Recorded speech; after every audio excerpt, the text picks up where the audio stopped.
It all started with frustration. By late 1944, American troops in Europe were watching columns of German tanks keep crawling back onto the battlefield faster than they could destroy them.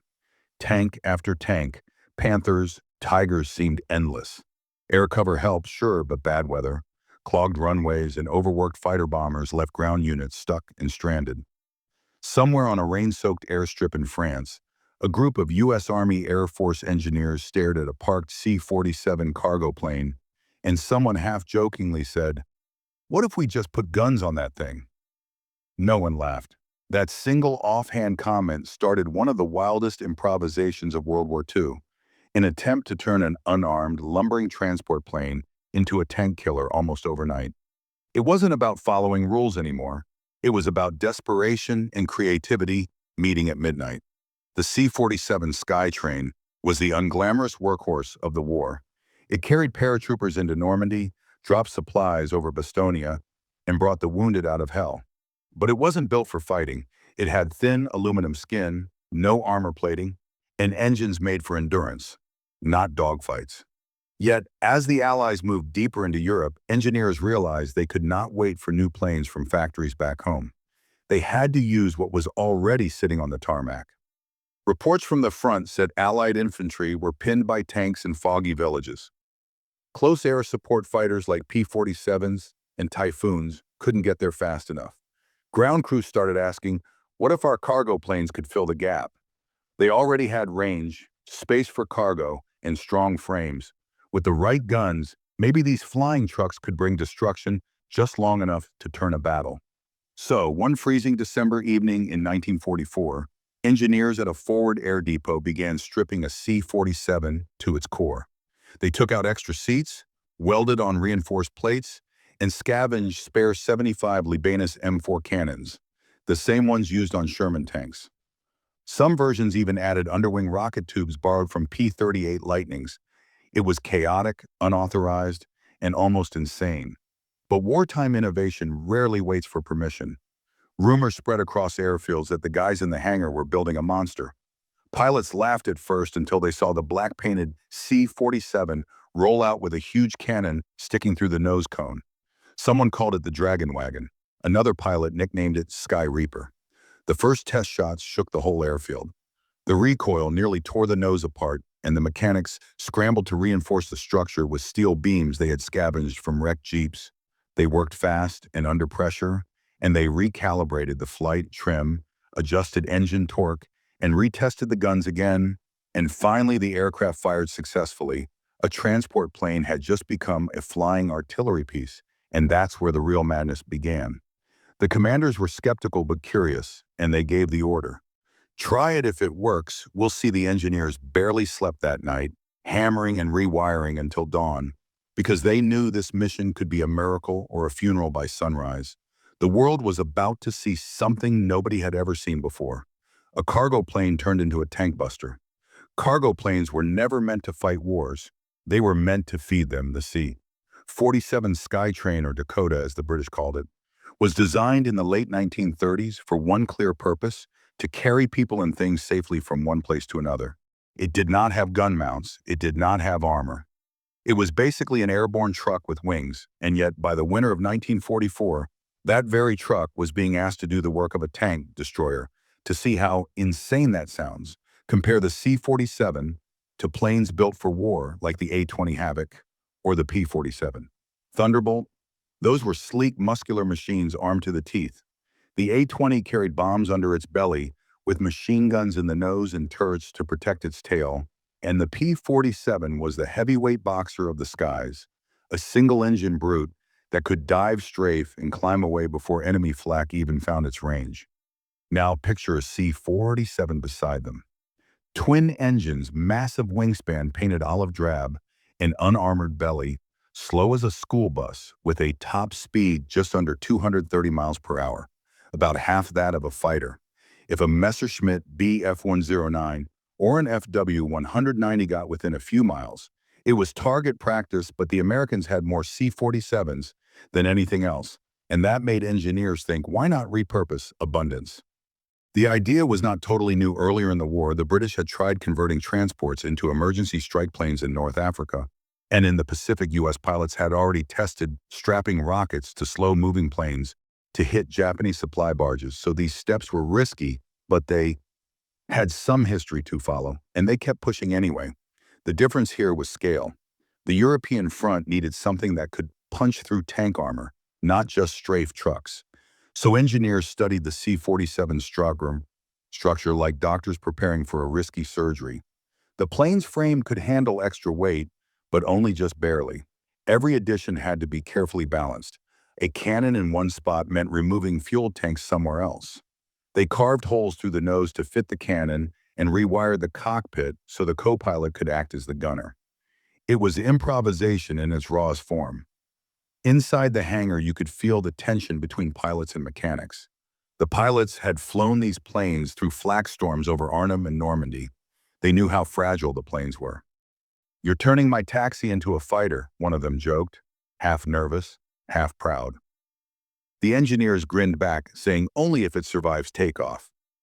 What made the C-47 such a tempting platform wasn't just its availability. It was its stability. A steady flight path meant more accurate shooting, especially when firing heavy rounds like the 75 M4 shell. And while the cargo plane lacked armor, it could carry more ammunition than any fighter bomber in the area. By January 1945, blueprints for the conversion started quietly circulating through air depots in France and Belgium. The orders weren't official. They were whispers, suggestions. A colonel would drop by a hangar and casually say, "If you boys can make it work, I'll sign the papers later." It was wartime bureaucracy at its finest. Don't ask, just do. The irony is, these flying tank killers weren't dreamed up by top brass. They were born from grease-stained hands and cold hangars where young mechanics believed that with enough rivets and courage, even a cargo plane could hunt tigers. And they were right. That night, the workshop didn't sleep.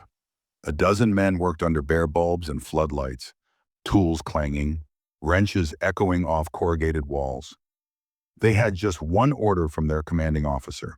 If it flies and it shoots, it's good enough. No manual, no schematics, just guts and urgency. The base commander had given them a single C-47 for the experiment. It was an older airframe that had already carried paratroopers across Normandy and medical supplies into Bastonia.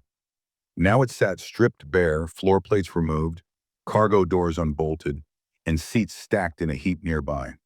The engineers measured every possible inch of internal space. They needed room for a 75 Lebanus M4 cannon, an artillery piece usually found inside Sherman tanks. The first challenge was recoil. Firing that cannon in midair could rip the whole plane apart. The engineers had to reinforce the front fuselage with scavenged armor plates, welding them together with such care that one wrong spark could burn through the aluminum skin. The cannon itself had to be mounted low and centered, perfectly lined up with the plane's center of gravity. They cannibalized parts from Wreck B-25 Mitchells and bolted in modified recoil dampers. The second problem was ammunition. Each shell weighed over 15 pounds. Storing dozens of them meant turning the cabin into an ammo rack and connecting a mechanical feeding system. Someone joked that they were building a flying Sherman tank with wings. Another said, "If this thing fires more than once without falling apart, I'll buy everyone beer for life." As the mechanics worked, pilots came and went, watching with skeptical eyes. Lieutenant Jack Ellison, a C-47 pilot from the 439th Troop Carrier Group, later remembered seeing the cannon for the first time and saying, "You sure it's not going to shoot me out of the sky?" The engineers just smiled. "Only if you pull the trigger too hard." Then came the electrical nightmare. The cannon's firing circuit had to be rerouted through cockpit switches never meant to handle that kind of load. They jury-rigged a trigger mechanism to the co-pilot's control column using spare radio cables and aircraft batteries. To test it, they loaded a single dummy round. The first pull caused sparks. The second worked. By dawn, the hangar smelled of oil and ozone. The men stepped back, staring at what they had made. The C-47's sleek nose was now a blunt, armored snout with a big cannon barrel sticking out like a shark's jaw. The side doors were fitted with crude mounts for .50 caliber Brownings. Under each wing, they attached short rails, rocket tubes from a wrecked P-38 Lightning. No one could believe it had all been done in less than a few days, then 12 hours. When the base commander arrived for inspection, he just stared for a long moment and said, "You actually did it." He ordered a test flight right away. No ceremony, no cameras, just raw proof. The plane rumbled. Down the runway, engines roaring louder than usual because of the added weight. As it lifted off, one mechanic muttered, "Godspeed, you mad bastard." Minutes later, the gunship was in the air. At 2,000 feet, the test crew loaded a live shell. The pilot leveled out, aimed at a wrecked truck used for target practice, and called out, "Firing one." The cannon kicked, the nose jolted hard, but the plane held. Seconds later, the truck below vanished in a flash of orange and dust. The men on the ground cheered. The impossible had just flown and fired. By evening, telegrams were flying between command posts. Prototype, successful, potential, use for close air support. Nobody knew it yet, but that one reckless overnight experiment had planted the seed for a brand new kind of aircraft. The airborne gunship. The monster had a name. Soldiers around the base started calling it the Cannon Express, though the pilots preferred something more fitting. Sky Reaper. It was not on any official roster, but everyone knew what it was. The first cargo plane turned into a flying tank killer. What came from that sleepless night was not elegant, but it was terrifying. The engineers had taken inspiration from an earlier American experiment, the B-25H Mitchell. That version of the twin-engine bomber had a 75mm M4 cannon in its nose, the same type used by Sherman tanks. Those gunship Mitchells had already shown that such power could be used from the air. They worked well in the Pacific, ripping apart Japanese ships and ground targets, but using the same idea on a transport like the C-47 was a leap into the unknown. The first working prototype used a slightly shortened M4 cannon to cut recoil stress. Firing it took two men. The pilot lined up the target, and the CO pilot handled the trigger and the reload. The shells had to be loaded by hand, one at a time. 15-pound slugs slid through a cramped nose compartment where oxygen lines once ran. Every shot shook the whole fuselage, rattling tools and loose panels. Under its wings, the plane carried extra rocket rails and machine guns ready for battle. Engineers mounted clusters of M8 rocket tubes, 8 on each side. The idea was simple. Fire the cannon for big targets and unleash the rockets for tank columns. Together, the aircraft could carry nearly 1,000 pounds of ordnance. It was slow, yes, but it hit like a thunderclap. Its first demonstration mission came in early January 1945, somewhere over the Ardennes. A small German armored group had been spotted moving through a snow-covered road near Hufallas. The fog made it impossible for fast-moving fighters to strike, but the converted C-47 could loiter low and slow. The Sky Reaper lumbered over the trees almost invisible in the haze until the first cannon shot echoed across the valley. It struck a half-track, blowing it apart in seconds. The CO pilot reloaded frantically as the pilot adjusted course, lining up another target. Then came the second shot, another explosion, another direct hit. On the ground, German soldiers scattered, trying to find cover from a plane they did not even recognize. What made this aircraft so unique was not just its firepower, it was its persistence. Fighters had to dive in and peel out quickly to avoid anti-air fire. But this gunship could orbit for nearly 2 hours, circling targets and picking them off one by one. Its slow speed became its advantage. Reports from that mission spread fast. "Cargo plane kills tanks" was how one radio operator summed it up. Commanders were skeptical until reconnaissance confirmed destroyed vehicles exactly where the gunship claimed them. Suddenly, everyone wanted a Sky Reaper, or at least something like it. By February, a few more C-47s were pulled into the same kind of experimental modification. Some received dual 37mm autocannons instead of a single 75mm. Others added twin 50 caliber side guns for suppressive fire. One crew even tried a downward firing mount to attack tanks from above, copying a Stuka dive bomber's deadly precision. It was far from perfect. The recoil continued to damage the front fuselage, forcing frequent repairs. The aiming system was crude, just a grease pencil line on the cockpit glass. But despite the flaws, it worked, and crews learned fast how to use it effectively in battle. The successful mission built confidence. What began as an act of desperation turned into a real tactical breakthrough. Engineers now saw they were not just filling a gap in air support.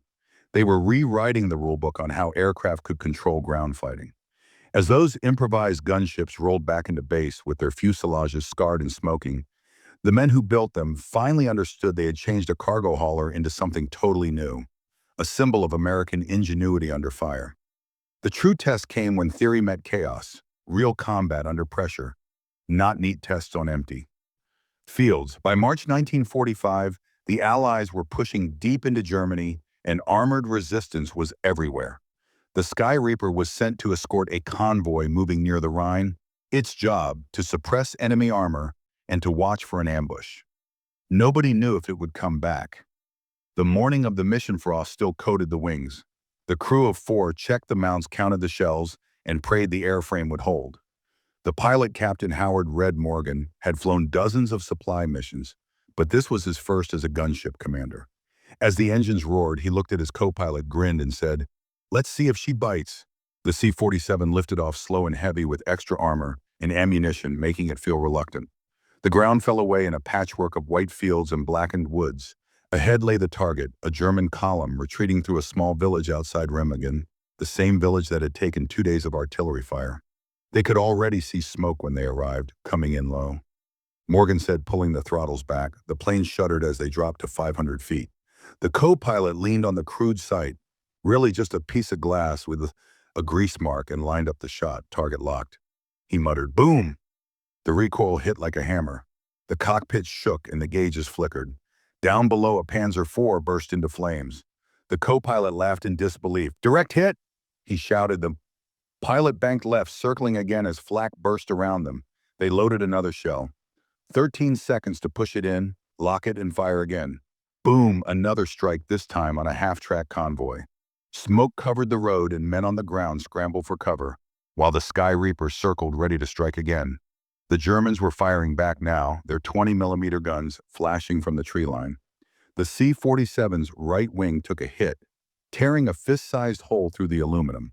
But the engines held, the pilot kept his line steady, rolling the plane into a wide orbit while the side gunners opened up with their 50 cals. The sound was deafening, cannon fire from the nose, machine guns blazing from the doors. The battle lasted less than 10 minutes, but when it was over, the road was littered with wreckage. Tanks, trucks, and armored devices lay burning in the snow. The gunship, battered and trembling, limped back toward friendly lines. One engine was leaking oil. One of the rocket racks had been blown off, but they made it. When they landed, mechanics swarmed the aircraft, eyes wide. The nose cone was blackened from smoke, the wings pocked with holes, but the cannon was still intact. Captain Morgan climbed down, wiped soot off his face, and simply said, "She works." Word spread fast. Commanders who had dismissed the project as reckless now demanded reports. Could this modification be copied? Could it be scaled? The official paperwork was still sketchy. Many of these missions were technically unauthorized improvisations. But after the Rhine operation, even high command could not ignore it. That same week, engineers in England and Italy began testing similar setups on other airframes. A few used B-25s. Others tried older cargo variants. It was not mass production, but it proved that necessity breeds invention. And sometimes invention works. For the crews who flew those missions, the experience was unforgettable. The co-pilot of Morgan's flight, Lieutenant James "Buddy" Cole, later said, "It was not pretty, but when that cannon fired, you felt like the whole world paused to watch." The Sky Reaper had passed its trial by fire, and in doing so, it changed how the U.S. Air Force thought about air support forever. The success of those improvised gunships spread through the air forces faster than any official memo could.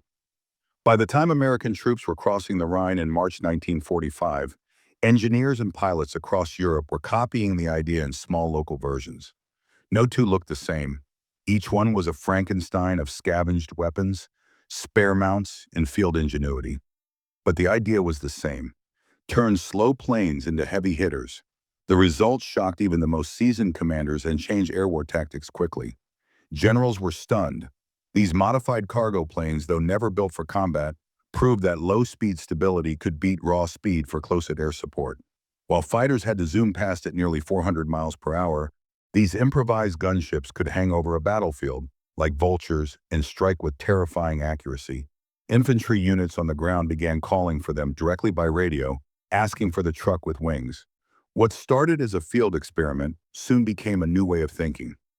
War planners began studying the idea of dedicated gunships by late April 1945. Some strategic reports from the European theater mentioned the cannon transport conversion, noting its effectiveness against both soft targets and armored vehicles in bad weather.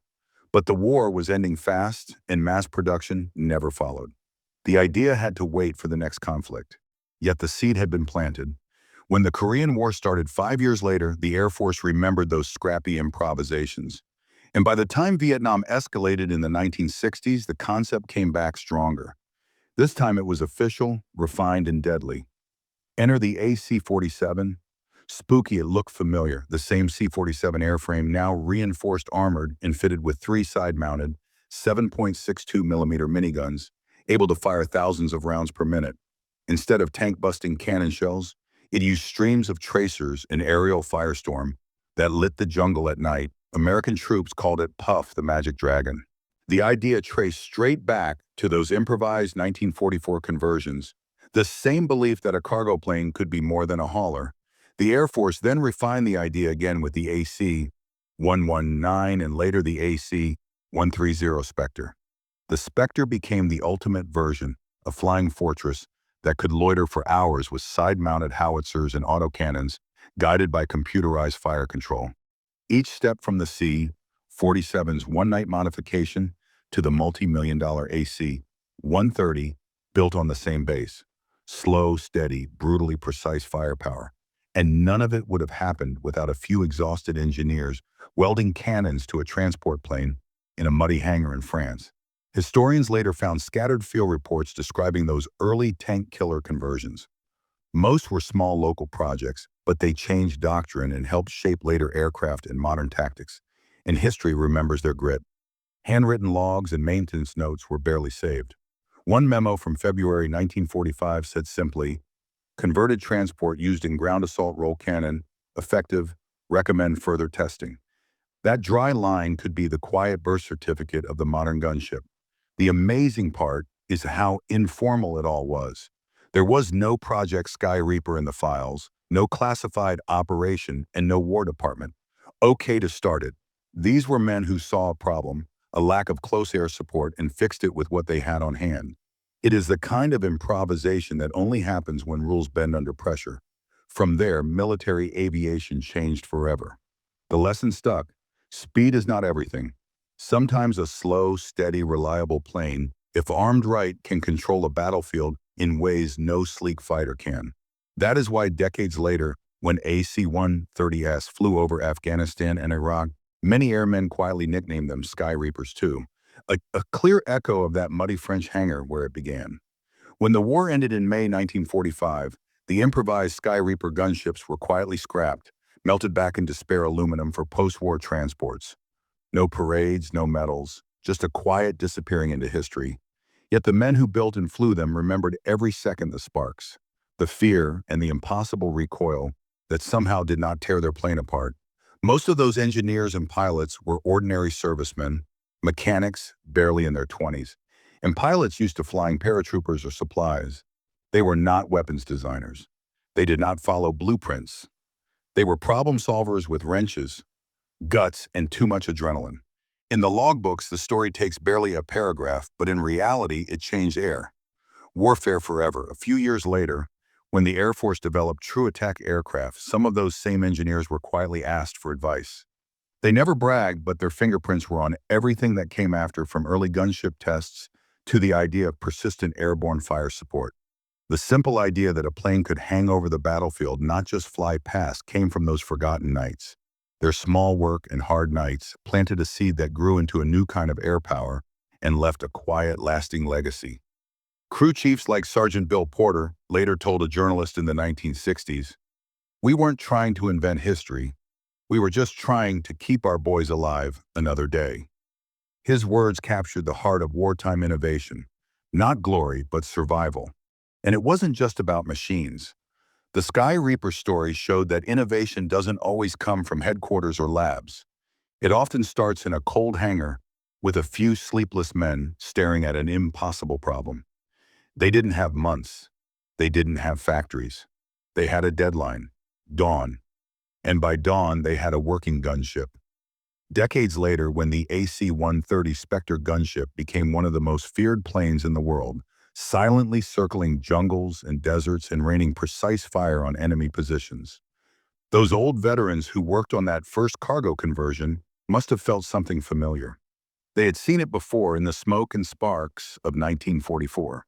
Today, in museums across the U.S., you can find shiny C-47s painted with D-Day stripes, celebrated for airborne operations.